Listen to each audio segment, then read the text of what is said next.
ഞാൻ കുറേ നാളായി പുഡിങ്ങൊക്കെ ഉണ്ടാക്കിയിട്ട് സത്യം പറഞ്ഞാൽ പുഡിങ്ങൊക്കെ തിന്നാൻ പൂതിയായിട്ടുണ്ട്. പൈനാപ്പിൾ പുഡിങ്ങാണ് ഉണ്ടാക്കിയിട്ടുള്ളത്. ഒരു രക്ഷയില്ല കേട്ടോ, അത്രക്കും അടിപൊളി ടേസ്റ്റാണ്. അപ്പോൾ പൈനാപ്പിൾ ഉണ്ടല്ലോ, തൊലിയൊക്കെ കളഞ്ഞ് ചെറുതായിട്ടൊന്ന് കട്ട് ചെയ്യണം. സാധാരണ പുഡിങ് ഉണ്ടാക്കുന്ന പോലെ അല്ല കേട്ടോ പൈനാപ്പിൾ പുഡിങ് ഉണ്ടാക്കുക. പൈനാപ്പിൾ അത്യാവശ്യത്തിന് മധുരമൊക്കെ ഉണ്ട്. അപ്പോൾ കട്ട് ചെയ്ത പൈനാപ്പിൾ ഒരു കടായിലേക്ക് ഇട്ട് കൊടുത്തിട്ട് അതിലേക്ക് 1/4 കപ്പ് പഞ്ചസാര ഇട്ട് കൊടുക്കുക. വെള്ളം ഒഴിക്കണ്ട, ഈ പഞ്ചസാരയിൽ കിടന്നാണ് കേട്ടോ പൈനാപ്പിൾ വേവേണ്ട. കളറിന് ഒരു ഇത്തിരി മഞ്ഞൾപ്പൊടി ഇട്ട് കൊടുത്തിട്ടുണ്ട്. അത് അടച്ചു വെച്ച് വേവിക്കുക. ഞാൻ 8 ഗ്രാം ചൈന ഗ്രാസ് ചെറുതായിട്ടൊന്ന് കട്ട് ചെയ്തിട്ടുണ്ട്. എന്നിട്ട് 1.5 കപ്പ് തിളച്ച വെള്ളത്തിലേക്ക് ഇട്ട് കൊടുത്തിട്ട് ഒരു 15 മിനിറ്റ് വെയിറ്റ് ചെയ്യുക. അപ്പോഴേക്കും ഷുഗർ മെൽറ്റായി പൈനാപ്പിളൊക്കെ വെന്തിട്ടുണ്ട്. അത് ഞാൻ പുഡിംഗ് ട്രേയിലേക്ക് മാറ്റിയിട്ടുണ്ട് കേട്ടോ. കുറച്ച് ഗാർണിഷ് ചെയ്യാൻ മാറ്റി വെച്ചിട്ടുണ്ട്. ഇനി ഉണ്ടല്ലോ ചൈന ഗ്രാസ് ഒന്ന് മെൽറ്റാക്കി എടുക്കണം. നല്ല പോലെ തിളച്ച ഒന്ന് ഇളക്കി കൊടുത്തിട്ട് പിന്നെ ലോ ഫ്ലെയിമിലിട്ട് അപ്പുറത്ത് അടുപ്പിലിട്ട് നല്ല പോലെ മെൽറ്റാക്കി എടുക്കുക. ഇനി 1/2 ലിറ്റർ പാലിലേക്ക് ഒരു 1/4 കപ്പ് പഞ്ചസാരയും അതുപോലെ തന്നെ ഒരു 1/4 കപ്പ് കണ്ടൻസ്ഡ് മിൽക്കും ചേർത്തിട്ട് നന്നായിട്ടൊന്ന് മിക്സ് ആക്കി മെൽറ്റാക്കി എടുക്കുക.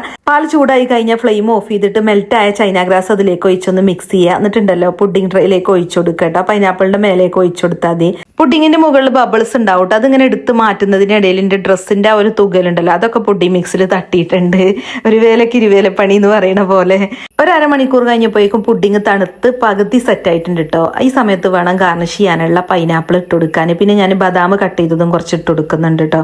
കാണാനൊരു ഭംഗിക്കും പിന്നെ കഴിക്കുമ്പോൾ ബദാം ഇങ്ങനെ കടിക്കാൻ കിട്ടുന്നത് ഒരു ടേസ്റ്റ് ആണല്ലോ. ഇനി ഇത് ഫ്രിഡ്ജിലേക്ക് മാറ്റണം കേട്ടോ. നല്ല പോലെ തണുപ്പിച്ചെടുക്കണം. അപ്പൊ പെട്ടെന്ന് കഴിക്കണം എന്നുണ്ടെങ്കിൽ 1 മണിക്കൂറൊക്കെ ഫ്രീസറിൽ വെച്ചാൽ മതി. 1 മണിക്കൂർ കഴിഞ്ഞാൽ പിന്നെ ഫ്രീസറിൽ നിന്ന് മാറ്റണം കേട്ടോ, അല്ലെങ്കിൽ കട്ടയാവും. ഞാൻ എന്താണെങ്കിലും ഒരു 3-4 മണിക്കൂറൊക്കെ ഫ്രിഡ്ജിൽ വെച്ചിട്ടുണ്ട് കേട്ടോ. നല്ല പോലെ തണുക്കട്ടെ എന്ന് വിചാരിച്ചിട്ട്. കാരണം എനിക്ക് ഇഷ്ടം പോലെ ടൈം ഉണ്ടായിരുന്നു. പിന്നെ എല്ലാം കഴിഞ്ഞൊന്ന് ഫ്രീ ആയിട്ട് കഴിക്കാമെന്നും വിചാരിച്ചിട്ടാണ്.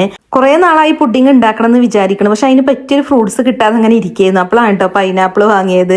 പിന്നെ ഒന്നും നോക്കിയില്ല, അങ്ങനെ ഉണ്ടാക്കിയതാണ്. ആദ്യമൊക്കെ ഞാൻ എന്നും പുഡിങ് ഉണ്ടാക്കിയിരുന്നു കേട്ടോ. കാരണം ഞാൻ പുഡിങ് സെയിൽ ചെയ്യുന്നുണ്ടായിരുന്നു. ഇപ്പോഴല്ല കേട്ടോ, ഒരു 3-4 വർഷങ്ങൾക്ക് മുമ്പ് കാറ്ററിംഗ് സർവീസിനായിരുന്നു കേട്ടോ.